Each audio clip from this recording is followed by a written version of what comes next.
Hi, everybody. Welcome to the Light of the Infinite Festival. It's really nice to have everybody here. And I want to thank Erez Safar for the opportunity to be able to speak to everybody tonight. So tonight we are going to talk about the topic of authenticity. What is it? Why do we hear so much about it lately? And what does it mean for each of us? And in terms of overall wellness and spiritual development and personal growth, what does it mean for everybody? So when you hear references to authenticity, you kind of hear it bandied about in different terms. So you hear the term just be yourself. We hear the term live your truth. You hear sometimes you do you, right? I hear that on the Peloton app all the time, right? You do you. So we're kind of encouraged. There's a lot out there about owning who you are and really putting it out there to the world. But the flip side of that, which is a bit confusing, I think we're a little confused on the subject. The flip side of that is at the same time, we live in a social media culture. Here we are on social media, and there are really great aspects about it. But we live in a social media culture where posting half-truths or Photoshop versions of ourselves or our lives are kind of the norm. And instead of presenting our truest selves, we present the version of ourselves that we think people will like. And our assessment of ourselves sometimes can be based on outside reactions to our story.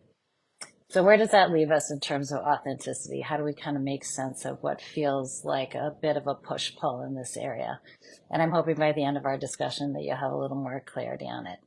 So let's kind of back it out and start by defining what authenticity is. So the modern use of the word, at least in modern psychology, really comes from a German word that means ownedness or being one's own.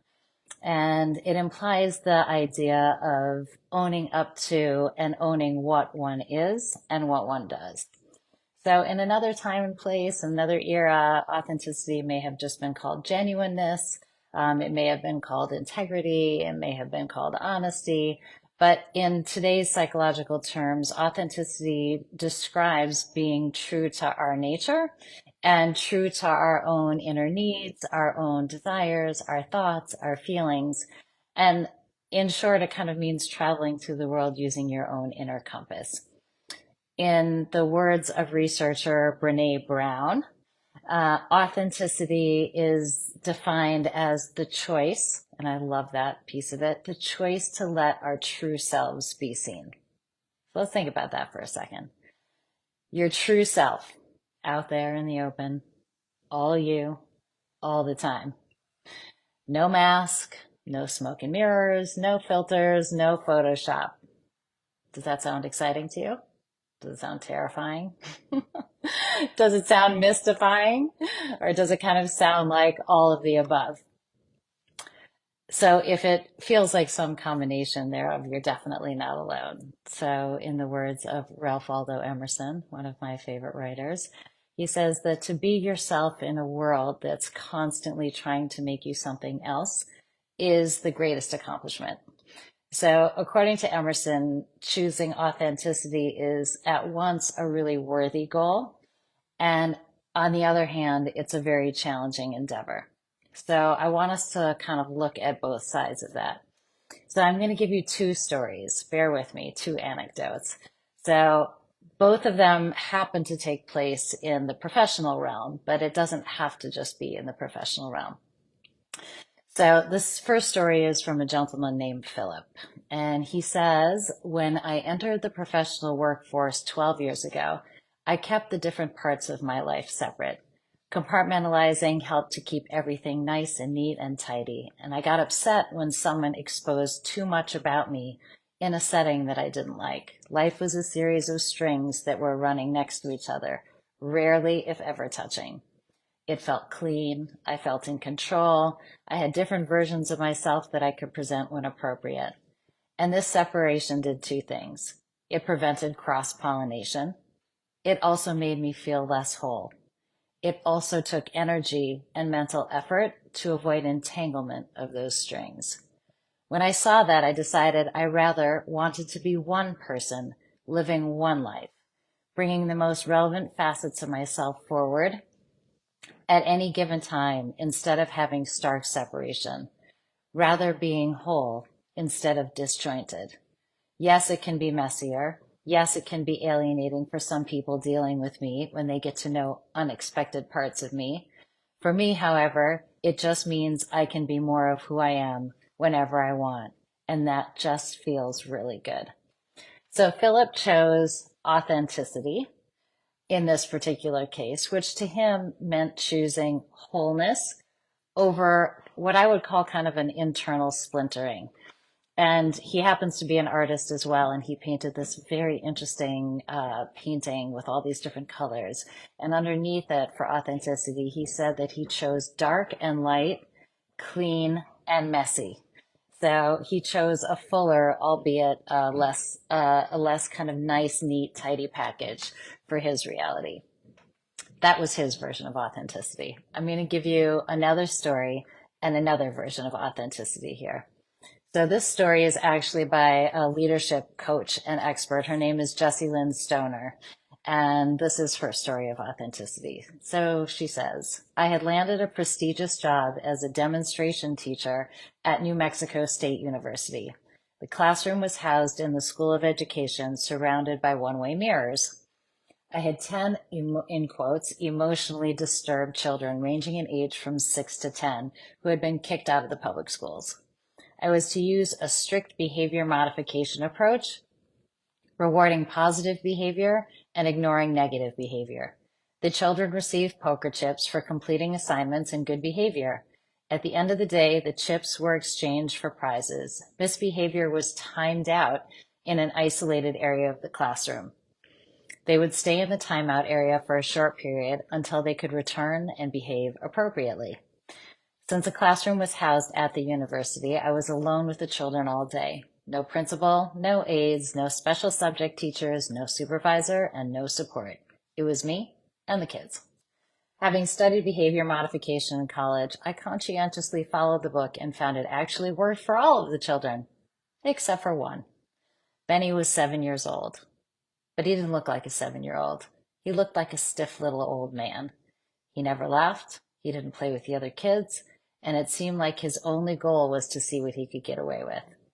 He was a constant disruption. He didn't care about getting rewards, and he spent a lot of time in timeout. Nothing worked. I could not motivate him to behave, not with poker chips, games, or the opportunity to do things he liked. He would sit at his desk tapping his pencil until he disrupted the class or do something to distract another student. Eventually, he'd be sent to timeout where he'd knock things over and make a ton of noise. Once I discovered he was digging a hole through the wall.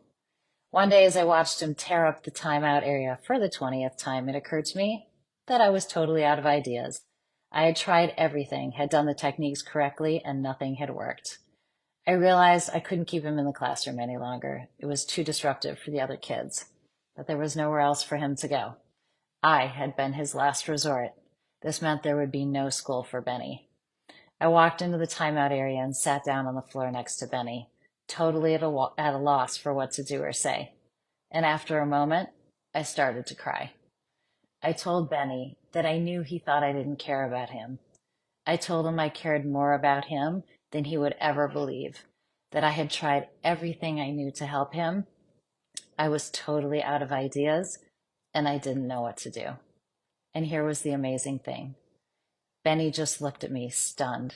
He watched me intently while I cried and talked. He never said a word. But in that moment, he transformed from a stiff little old man back into a little boy. And as we left the timeout area together, I noticed he had visibly softened. From that moment forward, Benny would do anything I asked. It was incredible. He became a model student. He loosened up, he began to laugh and play with the other children, and by the end of the year, he was caught up with his own age group academically and was able to join a regular classroom. So that's Jessie's story. Jessie chose a different form of authenticity. She chose honesty, and she chose vulnerability over, say, standard educational techniques or expectations of academic discipline. And she chose to even the playing field with this little boy, really by highlighting their common humanity.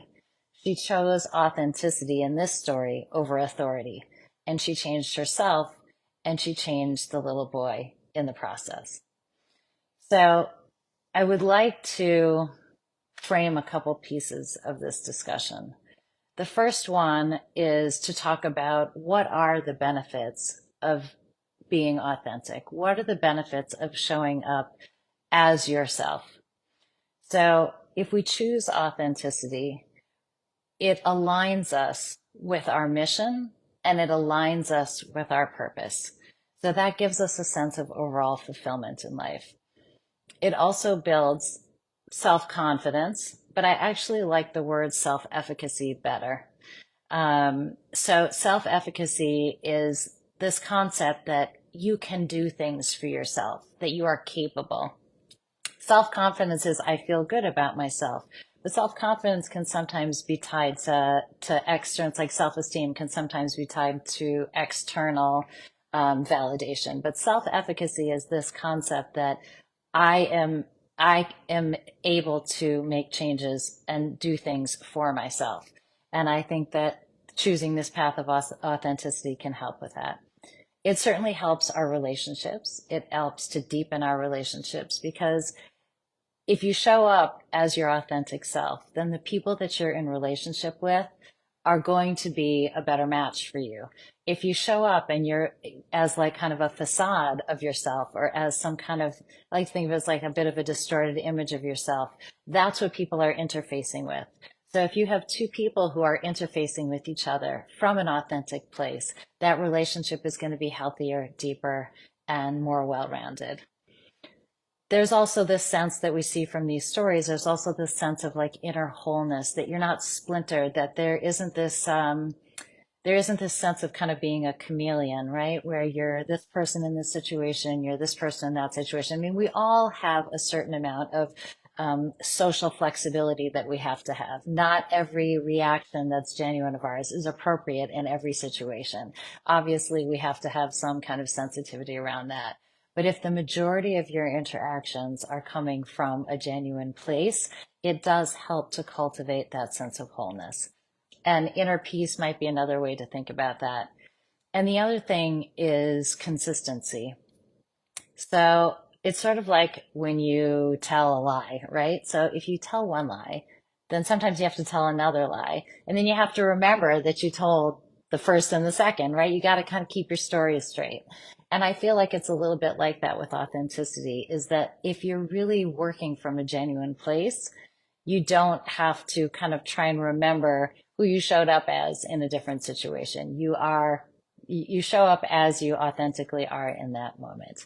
So lots of benefits to authenticity. And there's another piece to this that I think is, before we go to like, if there are all these benefits to it, why don't we all do it? Before we go to some of the challenges to authenticity, there's one other aspect of this that I think is really important, which is that what it takes to be genuine, what it takes to put yourself out there, what it takes, the character traits that it takes to live your life in a truthful way from the inside out, really are characteristics that are like depth of character. So courage, for example, like let's go back to those two stories, or even if you want to think about times in your life when you felt like you were challenged to show up authentically, but you did. What did you have to tap into about yourself in those moments? You have to tap into courage. What's the courage involved? You have to face the unknown. You have to step out of your comfort zone. You have to have insight. You have to pay attention. You have to pay attention to what you're thinking, to what you're feeling, and to be able to distinguish between what's true and not true for you. Of course, self-awareness. There has to be humility, which is accepting your humanity. Focus, knowing what you want. Commitment to achieving what you want, to achieving those goals. And vulnerability, which I would define as the willingness to share your humanity with other people.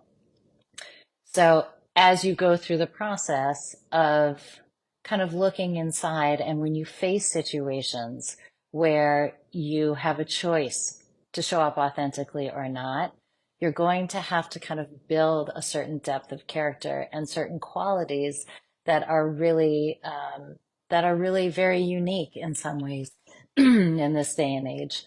So it's a worthwhile venture to work on authenticity. So the question is, if this is all so great, why don't we all do it? What gets in the way? What keeps us from really just jumping with both feet into it?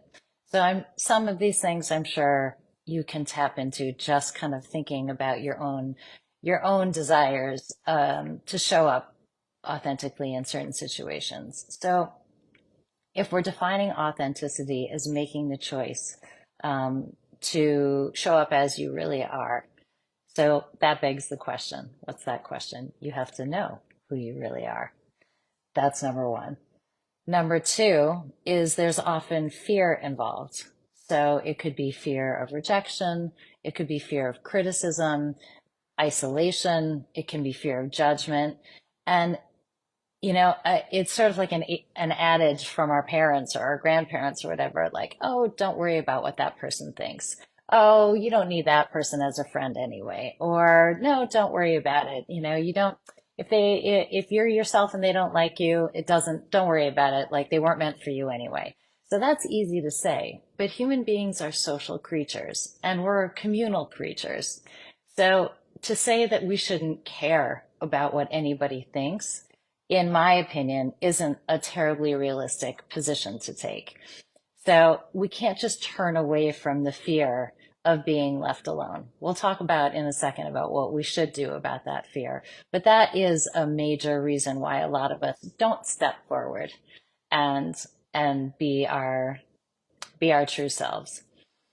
Related to fear, but not the same, is shame. And shame is something that we generally learn from how we've grown up a lot of times. Shame is different than fear. Fear is, I'm scared of what might happen. I'm scared of what could be. What if?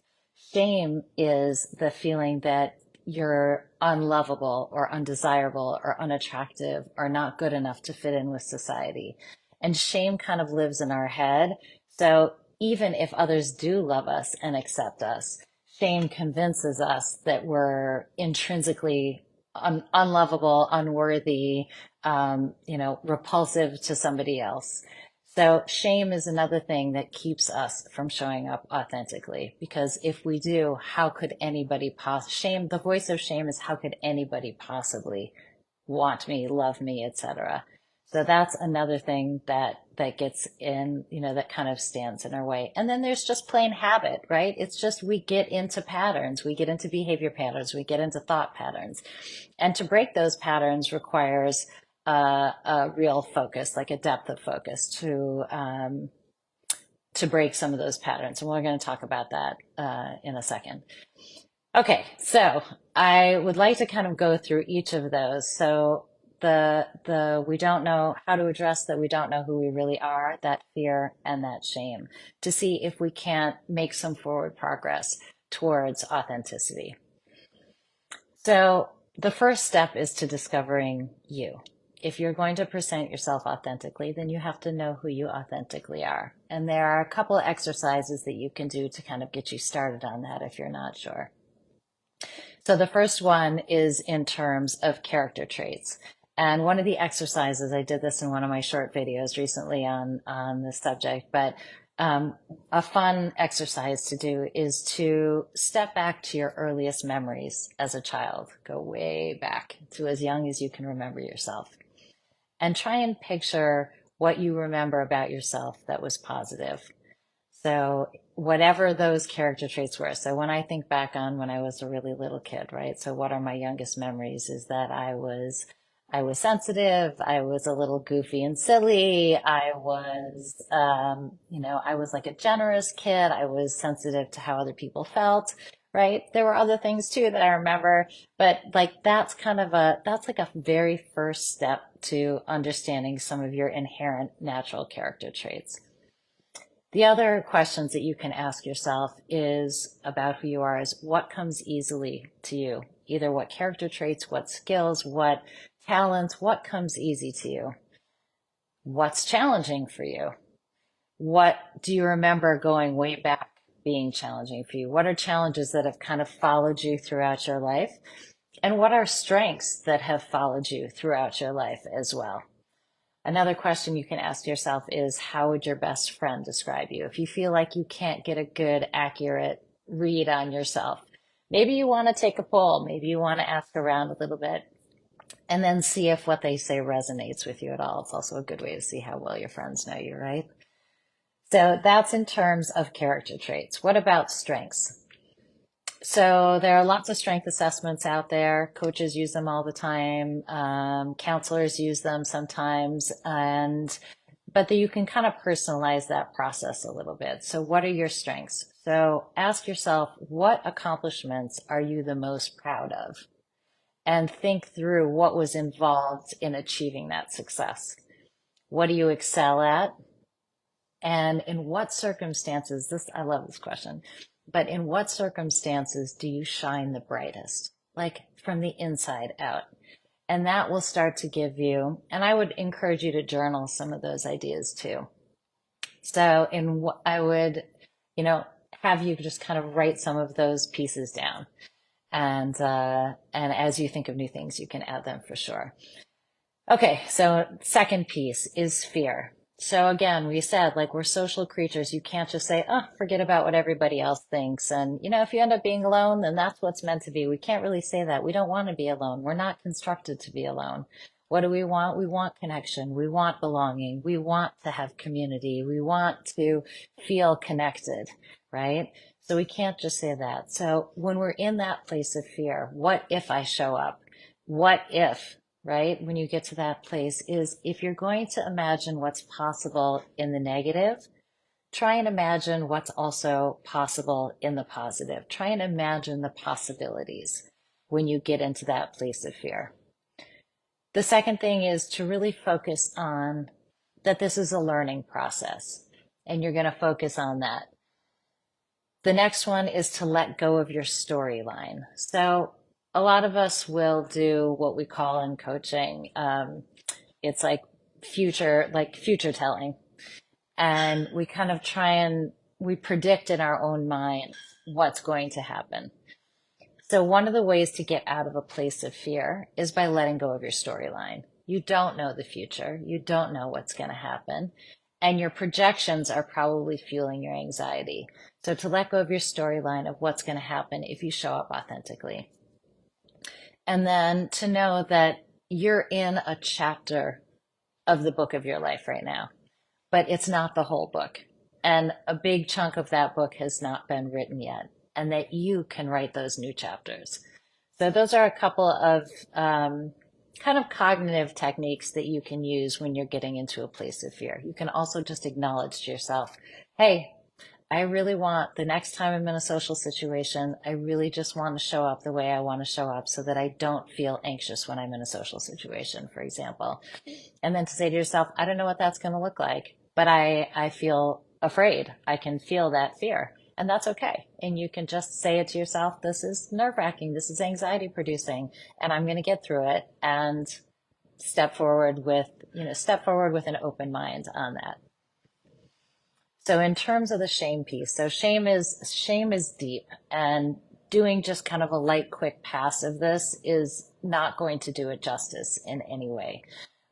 Shame often comes to us from early childhood, and it often stays with us, and it's kind of deeply embedded. That being said, what is the real antidote to shame? The real antidote to shame is self-compassion.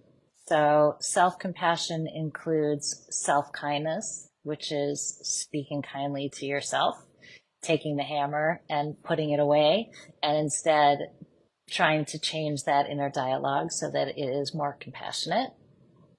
Common humanity, which is reminding yourself that everybody struggles, everybody has a hard time, everybody has pain, and everybody has challenges, and you can include yourself in that common humanity. So you're kind of leveling that playing field. And then there's mindfulness versus fusing with those thoughts. So with mindfulness, feelings aren't ignored, but they're not exaggerated either. and you can recognize that you're having thoughts and feelings without really fusing to them. So it's just keeping that mindful perspective, keeping a little bit of distance. And authenticity it's a practice. So it's like exercise or meditation. This is kind of part of that habit piece, which was number 4. Like sometimes we're just in these habitual patterns of behaving a certain way. And if we're trying to make any kind of behavior change, we have to be realistic about the change process. And that learning how to change any behavior, whether it's authenticity or exercise or how we eat or meditation or prayer or whatever it is that you're trying to work on, is that it's a practice that is reinforced, that's built on very small steps, and it's reinforced by repetition. So when you're working on authenticity, kind of the basic framework is that you start with a vision. This is how I want to be. This is what I want to be like. This is what I want to experience. And the second step is intention. And intention is, okay, I have a meeting with my boss coming up. I'm going to experiment with respectfully stating my opinion in a meeting or in a situation. And I'm going to represent myself in an authentic way in that conversation. You're picking something finite, you're picking something small, and you're setting an intention for what you want to do. After that, you want to reflect a little bit, and then you want to practice and repeat. And you go through that cycle of vision, intention, reflection, practice, and repeat. And you just kind of cycle through those. So those are some really practical responses to some of the things that hold us back from being authentic. I want to touch on one other point, and I spent a lot of time thinking about this. And that is authenticity and narcissism or selfishness. So humans are at once individual creatures with an individual mission, but we're also part of a larger society, and we thrive in the context of meaningful and healthy relationships. So if we're always kind of looking out for number one, if we're always tuning into ourselves and our wants and needs, where do other people's wants and needs factor in? And how do we maintain healthy relationships and a functioning society if everyone's just kind of out for themselves? Like, don't we as a society already kind of struggle with that? Doesn't the authenticity movement kind of feed right into that? So as I thought about it, people might think that being true to yourself means being selfish or being stubborn or refusing to change, but it doesn't really reflect the spirit of the concept, because being true to yourself just means, like in a simple definition, that you take advantage of your best traits to find a deeper happiness instead of like fleeting gratification. And you're always kind of checking in with yourself to realign your goals and to allow yourself to make mistakes on your journey towards becoming a better person. And I think it's important to differentiate between being in touch with yourself and kind of disconnecting from everybody around you. That's not what authenticity means. In fact, authenticity really helps if you can be self-compassionate, you're going to be able to give that over to other people. If you display courage, you're going to be able to give that over to other people. If you're able to tap into some of those really amazing, refined character traits that we talked about, you'll be able to be an example and to give that over to other people. And I think it's really that I don't think it's not a choice. We don't have to choose. It's kind of a misunderstanding of the direction of authenticity, which is that we want to build ourselves. We want to present ourselves as authentic because each of us has a unique mission in the world. We each have a unique purpose in the world. That doesn't mean that we turn away from other people and their needs. In fact, part of our purpose and part of our mission may be a certain aspect of helping somebody else or of helping other people. And I think that we always want to keep an eye out for what somebody else might need. But while we go through that process is to also be aware of where we are in that experience. So anyway, I want to thank you so much for being here tonight. I hope you guys got to jump into a lot of other sessions and that you got a ton out of all of them. And look forward to seeing you at another point. Thanks so much.